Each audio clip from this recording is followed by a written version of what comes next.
Bienvenidos a esta nueva lección. En esta oportunidad vamos a centrar nuestra atención en abarcar las alteraciones pulmonares dando una mayor profundidad de acuerdo a lo ya mencionado en la lección anterior. Tenemos que mencionar entonces que las alteraciones caracterizadas en pacientes críticamente enfermos por COVID-19 guardan cierta similitud, por no decir que, en una amplia descripción, al síndrome de estrés respiratorio agudo. Este cuadro clínico desde hace muchos años ha tenido grandes aportes científicos que han permitido y han orientado las intervenciones desde el cuidado crítico para pacientes que cursan con estas complicaciones pulmonares. Este síndrome o SDRA es generado principalmente por un daño en la membrana alveolo-capilar. Esto secundario a la activación de células leucocitarias como las citoquinas, que posteriormente van a llevar a la necrosis celular y a la pérdida de la integridad de la membrana. Esto a su vez genera esos procesos de fibrosis. Esta activación leucocitaria a su vez genera un incremento en la permeabilidad vascular que conlleva a generarse un edema alveolar. Este edema alveolar, por ende, generará una alteración en la relación ventilación-perfusión que termina en una hipoxemia y altera la condición metabólica del paciente. Por ende, el daño más grande que se puede perpetuar es una disfunción multiorgánica. Una vez se han generado estas alteraciones en la relación BQ y esa pérdida de integridad de la membrana, se genera entonces un proceso de fibrosis que lleva a la rigidez pulmonar, es decir, que ese pulmón ya es poco distendible. Por ende, dentro de los síntomas que vamos a encontrar en los pacientes es una taquipnea, una disnea y un incremento marcado del trabajo respiratorio. Como les mencionaba, desde el inicio de la pandemia se asoció que las complicaciones más moderadas y severas del COVID se asociaban a una neumonía y a un síndrome de estrés respiratorio agudo.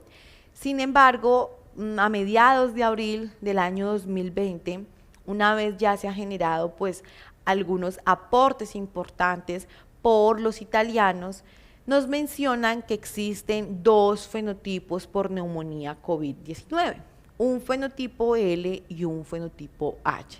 Ese fenotipo L guarda unas características muy importantes y es que es un pulmón más liviano, es un pulmón que es más reclutable, es un pulmón en donde aún se permean o se tratan de mantener relaciones, ventilaciones, perfusiones, aunque estén bajas, ¿sí?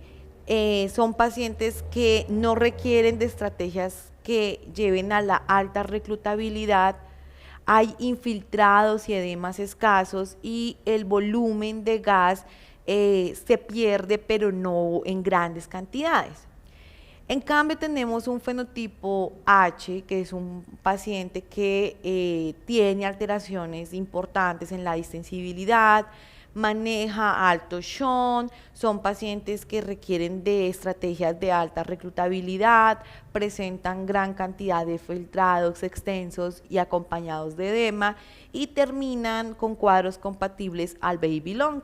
Este baby long es una descripción de patología por neumonía en donde existe un incremento por la tensión que lleva al alvéolo a que intente estar colapsado la gran mayoría del tiempo.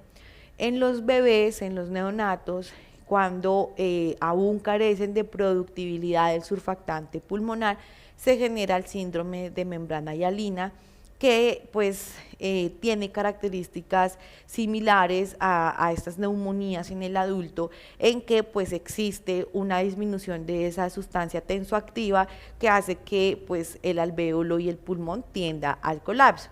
Por esta razón el SDRA también algunos autores lo han denominado baby long.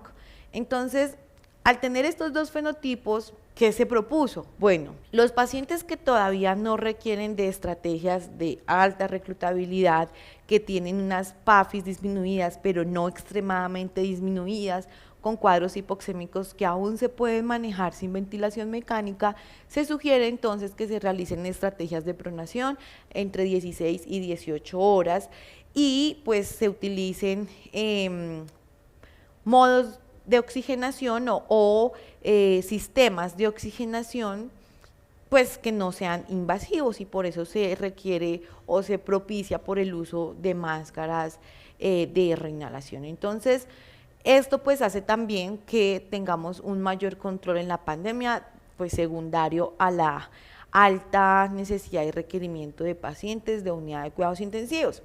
Sin embargo, estos pulmones que sí ya tienen abundantes infiltrados, bastante edema visible tanto en el rayos X como en el TAC, sí requieren de un manejo ventilatorio invasivo, y son los pacientes que son llevados a la unidad de cuidados intensivos porque su compromiso pulmonar puede desencadenar fallas multiorgánicas y pues normalmente son hipoxemias de muy difícil manejo, y son pacientes que pues tienen una alta probabilidad incluso de morir porque pues son daños muy severos que son muy difíciles de controlar. En el caso del fenotipo L, pues tenemos una oportunidad más clara de que el paciente pueda revertir esa hipoxemia, pueda revertir esas alteraciones en el intercambio gaseoso, y muy posiblemente de estos pacientes con estas características van a llegar mucho a su consulta. Adicionalmente, sobre estas fechas, también nos empiezan a hablar de que se está documentando un síndrome de hiperinsuflación sistémica extrapulmonar, que conlleva a que se generen aún más esas complicaciones en la relación ventilación-perfusión, porque si bien ya conocíamos que estos pacientes presentaban una marcada disminución en la relación BQ, pues también se estaban generando algunas alteraciones por hipercoagulabilidad sanguínea que estaban pues disminuyendo la perfusión, lo que incrementaba muchísimo más pues el riesgo hipoxémico en los pacientes. Cuando hablamos ya de un daño alveolar difuso, que es lo que normalmente puede llegar a suceder en estos pacientes en donde pues tienen sus pulmones tan pesados, que están llenos de líquido, de exudado, de edema, podemos considerar tres fases. Una fase exudativa, que es donde empieza a suceder todo el proceso de edema, que ocurre entre los 0 y los 7 primeros días posteriores al contagio. Posteriormente existe una fase proliferativa en donde ya hay una inflamación intersticial, y esto ocurre entre los 7 y 14 días. Y finalmente existe una fase fibrótica que normalmente pues ya se documenta clínicamente sobre los 21 días. Ya esta puede ser la secuela final de todo el daño generado a nivel pulmonar de COVID, y son pacientes que por obvias razones ameritan ser ingresados a programas de rehabilitación pulmonar. Hasta aquí pues hemos detallado un poco más sobre estas alteraciones y complicaciones dadas a nivel pulmonar por COVID-19. Nos vemos en la siguiente lección.